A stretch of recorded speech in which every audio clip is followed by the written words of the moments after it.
Boa noite, meninos e meninas. Mais um dia no Brasil. Não é à toa que falam que o Brasil não é para amadores.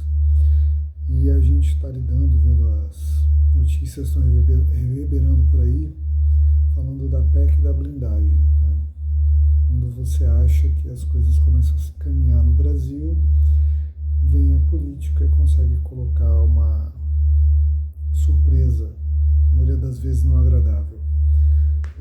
A Câmara dos Deputados aprovou a PEC da blindagem, que no início era chamado de PEC das prerrogativas, e eu acho, concordando com alguns críticos que eu vi por aí, está mais para a PEC da bandidagem. Essa PEC retoma o perfil de imunidade parlamentar que a gente tinha lá de 88 e caiu em 2001, E essa queda dessa imunidade permitiu que outros poderes processassem os parlamentares, deputados, senadores, porque a gente chegou a ter na história recente da democracia do Brasil parlamentares criminosos e crimes hediondos, complicados. Só que eles não podiam ser julgados por causa dessa imunidade que a Constituição no início deu para eles. Que era uma questão, quando surgiu esse tema, uma questão de defesa. A gente acabou de sair de uma ditadura militar, a gente ainda não estava estável, lá em 88 era uma democracia que estava começando a se consolidar, então era muito importante você proteger a voz dos parlamentares.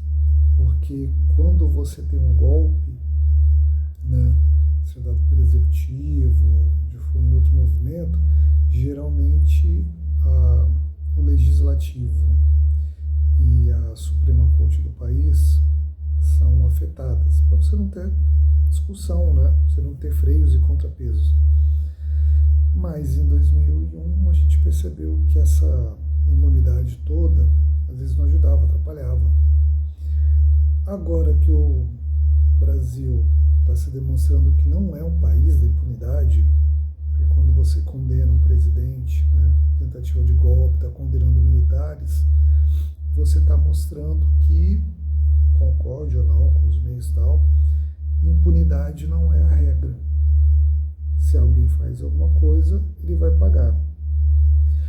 Os nossos deputados resolveram trazer a impunidade de volta como regra. O que vale para mim, o que vale para você, o que vale para qualquer outra pessoa, para eles não vale.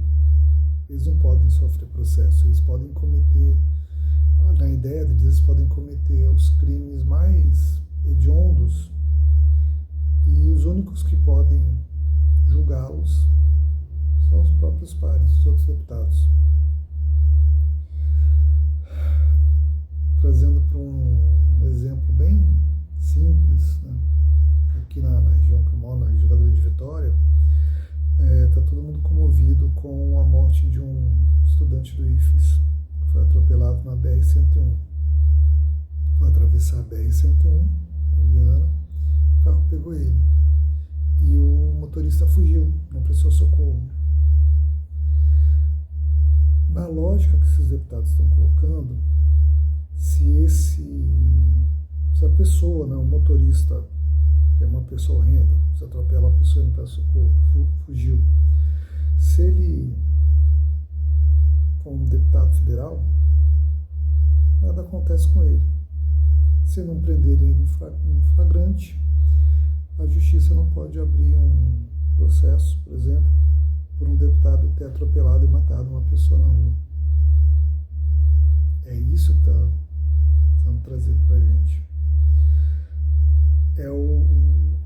Você tem gente sendo punida por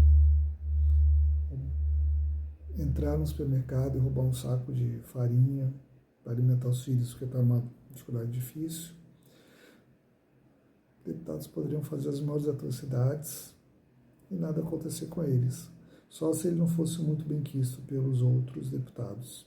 Aí falasse que ele podia ser Não é nem julgado, é abrir um processo. Então, realmente, o Brasil não é para amadores. Quando a gente acha que a gente está começando a entrar nos trilhos, vem os interesses pessoais, corporativos, tal, e chamam a atenção da gente porque a gente sempre foi um país muito elitista, desigual, né? Um país em que fazer as coisas corretamente, somente quando você tem o poder, não é a regra. Mas vamos brigar para mudar isso, né? Vamos deixar um lugar melhor para as próximas gerações.